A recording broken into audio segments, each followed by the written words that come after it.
Let's do this. Bugger off.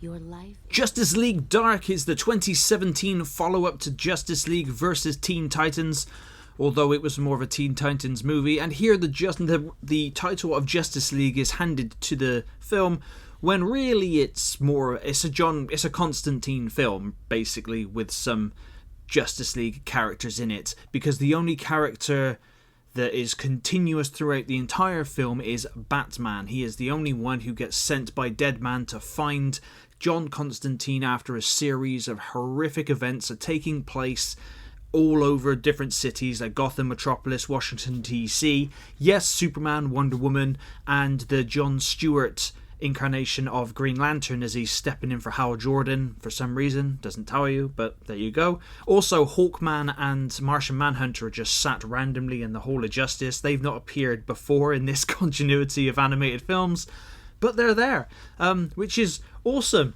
However, the Constantine Batman team up with Zatanna, Deadman, which is the floaty ghost dude, and also there's Jason Blood, who can embody Etrigan the demon. Swamp Thing makes an appearance, and they go up against a villain called Destiny, who is basically just trying to take over Earth. Now, this one was quite slow, I have to admit. John Constantine, I didn't know he was supposed to be British. I researched it before making the video that he's actually meant to be from Liverpool. If that's the case, that was a terrible Scouse accent that was done by Matt Ryan. Of course, Jason O'Mara, Rosario Dawson, and Jerry O'Connell, the three main voices for Batman, Superman, and Wonder Woman, they still do an excellent job. But yeah, I didn't know. That threw me for a loop, because I do quite like the Keanu Reeves Constantine film that came out like back in 2005. I liked the film then, I still like it now. I always thought he was American, but I don't know too much about it. However, it took a while for him to grow on me. John Constantine's a bit of a douche throughout most of the film. Not everybody likes him. Swamp Thing is awesome.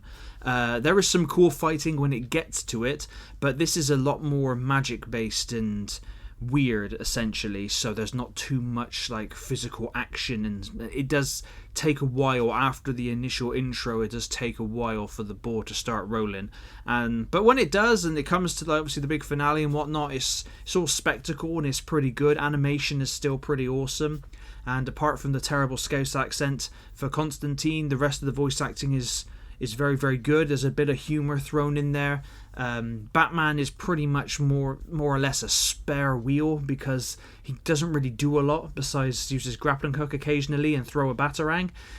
It's mainly Constantine and Zatanna. Zatanna's really powerful. Constantine's really badass. He's got his House of Mystery, which is pretty cool. Reminds me of like Howl's Moving Castle kind of a way.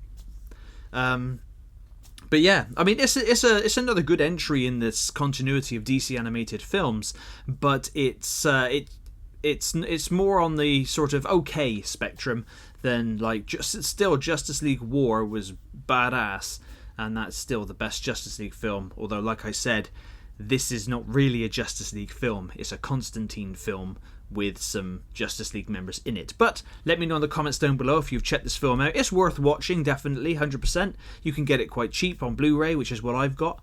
But yeah, and as always, thank you very much for watching. Work of blackness with no time for joy. How do you cope with it? I have a butler.